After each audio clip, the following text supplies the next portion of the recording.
Alright, so my name is Stephanie and I'm going to go over the introduction for the extinction risk of marine mammals.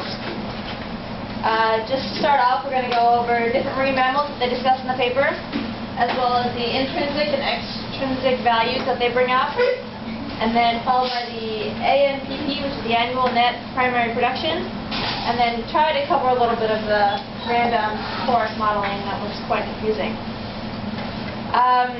So the cetaceans, there's 83 living species with 46 genera and 14 families. Most of the species are marine that inhabit coastal areas as well as open ocean. They are found in all different climates, including regions where water is near freezing. And some of the species that they talked about in the paper include humpback whales and gray whales. And the IUCN lists 28 cetacean species as lower risk, 5 as vulnerable, 7 as endangered, and 2 critically endangered. And there's 39 of them that don't have enough data to say whether or not they should be listed. The pinnipeds, there's 33 species in 18 genres belonging to 3 different families. The word pinniped means featherfoot, which is referred in reference to their fin or their flipper-footed tails. This suborder includes seals, sea lions, and walruses. They live in rich marine environments and a few inland tropical freshwater systems as well. And they are also hunted by humans for various reasons, such as for their skin, their meat, and their fat. Going over a couple differences between seals and sea lions. Seals tend to have smaller flippers, while sea lions have larger ones. The seals are also better adapted to live in the water than on land because of their smaller flippers. Sea lions are able to walk on the land by rotating their hind flippers forward underneath their bodies. The sea lions also have small flaps for outer ears, and seals lack external ears, but they have holes in the sides of their heads. You can't really see all in that picture, but instead of having little flaps, it's just a hole. And seals are also less social than sea lions. They tend to only come together with others ashore to meet and mate, while sea lions congregate in herds and rafts that can get up to 1,500 individuals. Walruses are large Antarctic marine mammals that are brown in color with large ivory tusks. They also have large front flippers, which are used to help them move on land. The Pacific population was severely reduced at one time because of hunting for their lovely tusks. The walrus is circumpolar in its range, but they have 2 separate geographic ranges. Some are in the Pacific, like in the Bering Sea, and others are in the Atlantic coastal regions of northeast Canada and Greenland.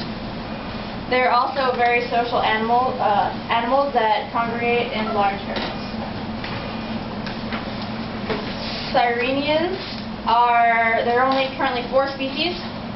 Some of the different species are more commonly known as manatees or sea cows. All extant sirenians are found in shallow waters along the coastlines and inlets. You see plenty of them around here. These animals tend to communicate through sounds by chirping or barking, which has mostly been developed between the mother and its child. And the extant sirenians are considered vulnerable according to the IUCN. And the populations of all species are in decline due to hunting and injuries from boat impacts. The intrinsic versus extrinsic traits.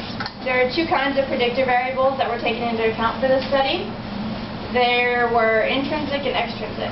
The intrinsic traits take more on the biological side of mammals, which includes their body size, geographic range, life history traits, social groups, taxonomic order, and habitat. The extrinsic traits are more of the environmental impacts, such as their mean annual net primary production and the mean human impact index within each species in each geographic range. So the ANPP is the annual net primary, picture's really bad. Primary production. It is the measure of the amount of phytoplankton biomass that exists in each geographic range. It can also measure the growth rate that is taking place to see how quickly the phytoplankton is being replenished.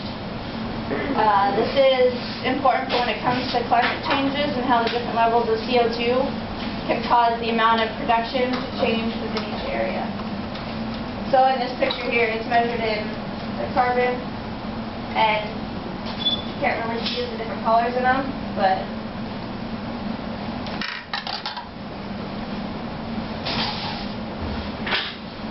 and now the random forest modeling. The modeling can be described as hundreds of individual decision trees. So it's more of, again, like a computer model where they organize them using classification and regression trees.